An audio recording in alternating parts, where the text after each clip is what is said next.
तो हम एक बात जानते हैं कि जो ऑब्जेक्ट कोई चीज़ यदि हमारी आंखों के पास है तो हमें वो बड़ी दिखती है, और यही चीज़ इसी सेम ऑब्जेक्ट को यदि हम दूर ले जाते हैं तो वो ऑब्जेक्ट हमें छोटा दिखता है। ठीक, आप दूर से ताजमहल को देखेंगे तो आपको छोटा सा ताजमहल दिखेगा, ऐसे आप करके फोटो भी खिंचा सकते हैं। और यदि हम ताजमहल के बिल्कुल पास चले जाते हैं तो ताजमहल का साइज जो है वो बहुत बड़ा हमें दिखने लगता है। तो ये हमको सेंस होता है कि छोटा साइज है, बड़ा साइज है, based upon the distance how far this object is from our eyes. तो वो मैं आपको समझाने की कोशिश करता हूं कि क्यों ऐसा साइज का डिफरेंस हमें देखने को मिलता है। यदि एक्चुअल लेंथ, यदि मान ली हाइट किसी ऑब्जेक्ट की h भी है तो वो भी हमें कभी ज्यादा दिखती है, यदि पास में है, दूर है तो हमें वो कम दिखती है।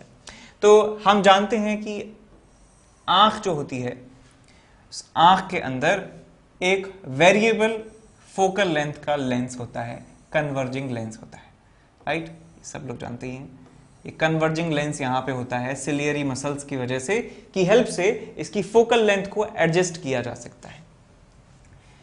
और ये होता है हमारा रेटिना। जब लाइट रे जो है इस रेटिना पर आकर पड़ती है तो हमें जो है यहाँ पे रॉड्स और कोन्स होते हैं, और जब लाइट इन रॉड्स और कोन्स पर आकर पड़ती है तो वो एक्टिवेट हो जाते हैं, हमें हमारे दिमाग को सिग्नल पहुंचता है कि भाई कुछ हो रहा है, यहाँ पे लाइट जो है आ रही है, तो हम इमेज को सेंस कर लेते हैं, राइट। तो लाइट यहाँ पर गिरती है रेटिना पर, रेटिना में कोन्स और रॉड्स होती हैं, वहां पे लाइट जब पड़ती है तो वो एक्टिवेट हो जाते हैं, हमारे दिमाग को सिग्नल भेजते हैं और हमें एहसास होता है कि हमारी आंखों के सामने कुछ है। अच्छा,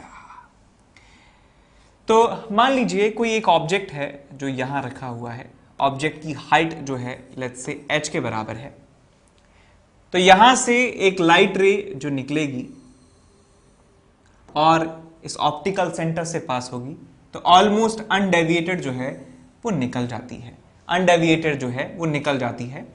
और एक लाइट रे इसके पैरों से पड़ेगी तो ये लाइट यहां पर पड़ने वाली है, तो इमेज जो है वो इस रीजन में हमें मिलती है। इतने रीजन में जो रॉड्स और कोन्स हैं वो एक्टिवेट हो जाते हैं, और इतनी इस सेक्टर, ये जो आर्क है, इस आर्क के करस्पॉन्डिंग हमें इमेज का एहसास होता है कि इतने आर्क के जो इतनी लेंथ के जो रॉड्स और कोन्स हैं वो एक्टिवेट हुए हैं यदि ऑब्जेक्ट यहां रखा है तो। अब मैं कह सकता हूं कि ये यदि एंगल थीटा के बराबर है तो ये एंगल भी क्या होगा, थीटा के बराबर होगा। और मैं इसको मान सकता हूं कि एक सर्कुलर आर्क है, एक सर्कुलर आर्क है, तो मैं कह सकता हूं कि इमेज का जो साइज है, ये जो आर्क की लेंथ है वो थीटा के प्रोपोर्शनल है। तो यहां पे हम लिख सकते हैं कि जो आर्क है वो थीटा के प्रोपोर्शनल है, और यही आर्क जो है वो इमेज के साइज को बताता है। और यही क्या बताता है, इमेज के साइज को, जो हमारे दिमाग को फील होती है इमेज का साइज, उसको ये बताता है, ये आर्क की लेंथ ये शो कर रही है। यदि ये आर्क की लेंथ ज्यादा होगी तो ज्यादा बड़ी इमेज हमें दिखेगी, और हम जितना छोटा आर्क होगा और उतना ही छोटा इमेज हमें दिखने वाला है, ठीक। अब यदि सेम हाइट का ऑब्जेक्ट, यही ऑब्जेक्ट यदि दूर चला जाता है तो क्या होगा। तो यहां पे मैं दूसरा डायग्राम बना देता हूं। ये आई है, ये साहब हमारा लेंस है आंख के अंदर, और ये सेम ऑब्जेक्ट जो है ये दूर चला गया है, ये ऑब्जेक्ट जो है ये दूर चला गया है। और अब यदि इसकी इमेज हमें बनानी है, यदि इसकी इमेज हमें बनानी है तो यहाँ से हम एक लाइट रे निकालेंगे, और ऑप्टिकल सेंटर से ऑलमोस्ट अनडेविएटेड जो है हम इसको यहाँ पे दिखा सकते हैं। तो लाइट रे यहाँ से गई, यहाँ पे आके पड़ी, लाइट रे यहाँ से गई, यहाँ से आके पड़ी, तो इमेज का साइज जो है वो अब जो है ऊपर वाली साइज के कंपैरिजन में छोटा होगा। हम कह सकते हैं कि ये जो एंगल है इसको थीटा डैश कह देते हैं, ये एंगल भी थीटा डैश होगा। तो आप देख सकते हैं क्लियरली यार कि थीटा एंगल जो है वो ज्यादा है, थीटा डैश जो है वो छोटा है, थीटा डैश की जो वैल्यू है वो कम है थीटा से। तो मैं कह सकता हूं कि इस केस में जो हमें इमेज का साइज मिलेगा और इस केस में जो हमें इमेज का साइज मिल रहा था, दोनों में ये इमेज छोटी होगी, ये इमेज बड़ी होगी, और हम ये ही जो है परसीव करते हैं कि दूर रखा कोई ऑब्जेक्ट है वो हमें छोटा दिख रहा है, और पास रखा हुआ ऑब्जेक्ट जो है हमें वो बड़ा दिख रहा है। तो यहां पे हम लिख सकते हैं कि ये जो डिस्टेंस है, ये डिस्टेंस मान लेते हैं आपके पास, लेट्स से u मान लेते हैं इसको, और ये वाली डिस्टेंस जो है वो u डैश मान लेते हैं।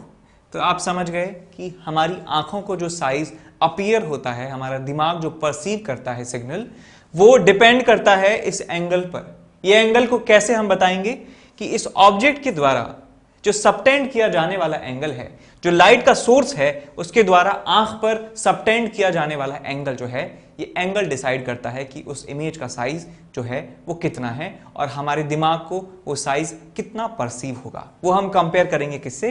इस एंगल से। चलिए इस एंगल के बारे में थोड़ी सी चर्चा और करते हैं। तो इस एंगल थीटा की बात करें और इसका नाम होता है विजुअल एंगल। विजुअल एंगल इसे कहा जाता है। तो इसे आप कह सकते हैं कि जो आपके पास ऑब्जेक्ट है जहां से लाइट रे आ रही है, लाइट सोर्स की बात करें, तो angle subtended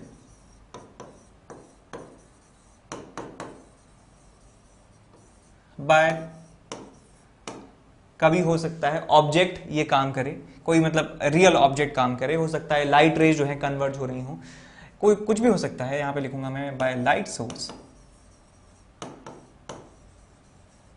light source on eyes is called visual angle। Visual angle इसे कहा जाता है। अब दिक्कत क्या है इसके विजुअल एंगल के साथ कि एक लिमिट है कि यदि ऑब्जेक्ट इनफाइनाइट पर होता है तो कुछ विजुअल एंगल बन रहा होगा हमारी आईज पर। तो इनफाइनाइट पर जब ऑब्जेक्ट है, मान लीजिए आपके पास इमेज इनफाइनाइट पर बन रही है, तो बहुत बड़ी होती है एक्चुअल में तो साइज उसका, लेकिन उस लाइट सोर्स के करस्पॉन्डिंग जो एंगल बन रहा है वो फाइनाइट होता है। तो हमें इनफाइनाइट पर जो ऑब्जेक्ट ये इमेज बन रही है वो भी हमें फाइनाइट नजर आती है। और इनफाइनाइट और नियर पॉइंट तक के बीच में यदि कोई ऑब्जेक्ट रखा होता है, लाइट सोर्स रखा होता है, तो हम उसको सेंस कर पाते हैं, हम उसको देख पाते हैं क्लियरली नेकेड आईज से। जब हम किसी ऑब्जेक्ट को नेकेड आईज से देखते हैं तो ये कंडीशन होती है कि हमारा जो ऑब्जेक्ट है, हमारा जो लाइट सोर्स है, वो इन्फिनिटी और नियर पॉइंट के बीच में रखा होना चाहिए। ठीक, तो ये बात हम यहां पे लिखते हैं कि when we observe an object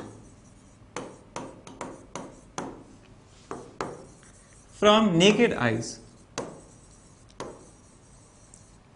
जब नेकेड आइज से हम किसी ऑब्जेक्ट को देखते हैं, then the object must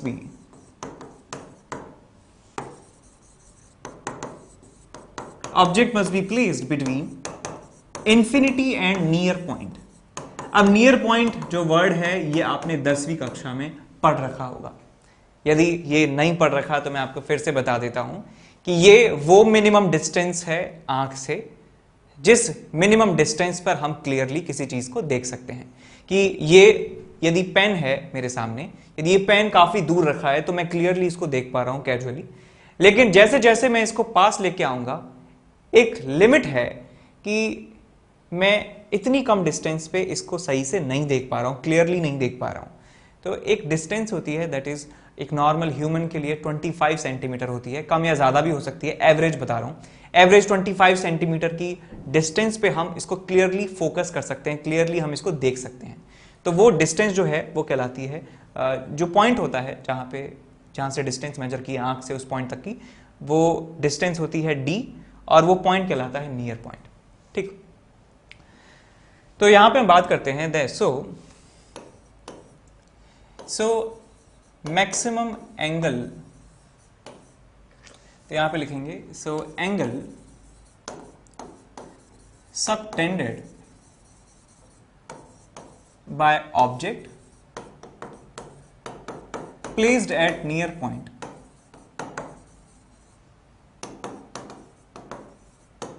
is called theta naught, is called theta naught. देखिए यहां पे कि आपके पास आपकी आंख है और यहां से कैपिटल डी डिस्टेंस दूर, कैपिटल डी डिस्टेंस दूर जो एक पॉइंट होता है, इस पॉइंट को कहा जाता है नियर पॉइंट कहा जाता है। अब इस पॉइंट से आगे यदि कोई ऑब्जेक्ट होगा तो हमारी नेकेड आंखें जो हैं वो उसको क्लियरली नहीं देख पाएंगी। हमारे ऑब्जेक्ट की कि कंडीशन ये है कि हमारा ऑब्जेक्ट इस नियर पॉइंट से परे होना चाहिए, तब हमारी आंखें इसको क्लियरली देख सकती हैं। यदि ये नियर पॉइंट से भी आगे चला गया तो हमारी आंखें इसको क्लियरली नहीं देख सकती हैं।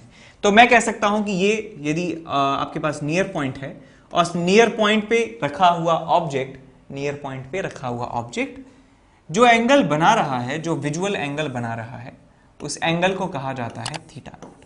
उस एंगल को कहा जाता है थीटा नॉट कहा जाता है। ठीक, और हम ये भी कह सकते हैं कि ये नेकेड आईज के द्वारा मैक्सिमम साइज इस ऑब्जेक्ट का जो देखा जा सकता है वो है कि हम यार नियर पॉइंट पे इसको रख सकते हैं तो एंगल काफी बड़ा बन रहा है कंपेयर टू इनफाइनाइट। तो इससे ज्यादा यदि हम आगे लाएंगे तो विजुअल एंगल ऑब्वियसली बढ़ जाएगा, लेकिन हम क्लियरली नहीं देख पाएंगे इस बात को, इस ऑब्जेक्ट को क्लियरली हम नहीं देख पाएंगे। तो ये एक लिमिट है, ये एक ऐसा पॉइंट है कि इसके बाद यदि आप बढ़ाने की कोशिश करेंगे विजुअल एंगल तो हमें क्लियर ऑब्जेक्ट नहीं दिखने वाला है। अब इस थीटा नॉट की वैल्यू जो है टेन थीटा नॉट जो है, टेन थीटा नॉट, इसको अप्रोक्सीमेटली हम लिख सकते हैं थीटा नॉट के बराबर, बिकॉज ये एंगल जो है छोटा होता है। इसकी हाइट मान लीजिए h के बराबर, तो टेन थीटा नॉट को लिख सकते हैं हम क्या, h upon D. h upon D इसे लिखा जा सकता है, h जो है इस ऑब्जेक्ट की हाइट है, d जो क्या है, d है आपकी डिस्टेंस इस आंख से लेकर यहां तक की, जिसको कहा जाता है least distance of clear vision. इसके d को क्या कहा जाता है, is the least distance of clear vision, clear vision. और ये एक एवरेज ह्यूमन के लिए 25 सेंटीमीटर के बराबर होती है। h जो क्या है, h is height of object, height of object. अब ये हमारी तरीके से आंखों की लिमिट हो चुकी है कि यार इससे ज्यादा विजुअल एंगल हम नहीं बना पाएंगे, यदि इससे ज्यादा बनाने की कोशिश भी करी तो हम इसको क्लियर नहीं देख पाएंगे। तो हमारे सामने यही जो है टास्क है, और इसी टास्क को जो है सॉल्व किया जाता है यूजिंग ऑप्टिकल इंस्ट्रूमेंट्स। तो यदि हम कैसे भी करके इस विजुअल एंगल को बढ़ा दें और हम क्लियरली उसको देख भी पा रहे हैं, तो हम कह सकते हैं कि विजुअल एंगल को हमने आर्टिफिशियली बढ़ा दिया है। और वही हम आगे पढ़ने जा रहे हैं कि कैसे हम ऑप्टिकल इंस्ट्रूमेंट्स की हेल्प से इस विजुअल एंगल को बढ़ा सकते हैं। ठीक, तो यहां पे हम लिख सकते हैं we will be increasing, या फिर ऐसे लिख सकते हैं इसको, using optical instruments, using optical instruments, this visual angle theta naught can further increased artificially इसको बढ़ाया जा सकता है, जिससे क्या होगा कि हम उस ऑब्जेक्ट को और क्लियर देख सकते हैं, और क्लियर और ज्यादा बड़ा करके हम इसको देख सकते हैं। Hello my dear students, I am Neeraj Kumar Chaudhary और फिजिक्स टीचर। बच्चों बहुत सारी इंक्वायरीज आ रही हैं, बच्चे पूछ रहे हैं अलग अलग बैच में कि सर कब कौन सा बैच आपका स्टार्ट हो रहा है। तो मैं ये इन सारे प्रश्नों के जो उत्तर हैं उनको एक साथ ही दे रहा हूँ, ताकि मुझे बार बार हर एक बैच में हर जगह पे अलग अलग ना बताना पड़े। ये डिटेल है। My batches for IIT JEE coming soon, यानी कि जो अब आने वाले बैच हैं मेरे, ठीक है ना, उनके बारे में मैं बता रहा हूँ। ठीक है ना, न्यू इवॉल्व यानी कि 12th क्लास का उन स्टूडेंट के लिए जो 11th से 12th मूव कर रहे हैं और थोड़ा सा लेट हो गए हैं ज्वाइन करने में, उनके लिए बैच स्टार्ट हो रहा है 5 मई से। ठीक है ना, यानी कि 2022 में जो अपना IIT JEE का एग्जाम देंगे उनके लिए एक नया इवॉल्व स्टार्ट हो रहा है। कब से? 5 मई से। ठीक है बच्चों, रेगुलर बैच है, फुल थ्योरी का बैच है, 5 मई से स्टार्ट होके समझ लिए अक्टूबर एंड या नवंबर एंड तक ये बिल्कुल खत्म हो जाएगा। ठीक है ना, इसके बाद आता है इमर्ज बैच, जो कि 11th क्लास के लिए यानी कि 10th से 11th मूव करने वाले स्टूडेंट्स के लिए, जिनको 2023 में अपना IIT JEE का एग्जाम देना है, उनके लिए बैच स्टार्ट होगा 20th मई से। ठीक है ना, 20th मई से उनके लिए न्यू बैच स्टार्ट होएगा इमर्ज का। ठीक है ना, तो बच्चों मेरा ये एक ही बैच होगा, इसी के लिए आपको इंतजार करना है, इसी में एडमिशन लेना है, कहीं और नहीं जाना। ठीक है, एक्सेल बैच ड्रॉपर्स के लिए, यानी कि जो बच्चे इस साल 12th क्लास में हैं, ठीक है ना, अपना बोर्ड देके वो नेक्स्ट ईयर प्रिपरेशन करना चाहते हैं उनके लिए एक्सेल बैच है, जो कि इसी साल यानी कि 2022 में जिनको अपना IIT JEE का एग्जाम देना है उनके लिए बैच स्टार्ट हो रहा है 29 मई से। ठीक है बच्चों, ये 12th पास लोग हैं। तो ये इंफॉर्मेशन थी मेरे बैचेस के बारे में। ठीक है बच्चों, और इनके अलावा शायद ही नेक्स्ट बैच कोई स्टार्ट होंगे, क्योंकि इतने में ही मेरा फुल टाइम कवर हो जाता है। ठीक है बच्चों, चलिए बेस्ट ऑफ लक। मेरी आपसे यही रिक्वेस्ट है कि प्लीज मेरे लिए थोड़ा सा इंतजार करिए और इसी बैच में एडमिशन लीजिए। Thank you.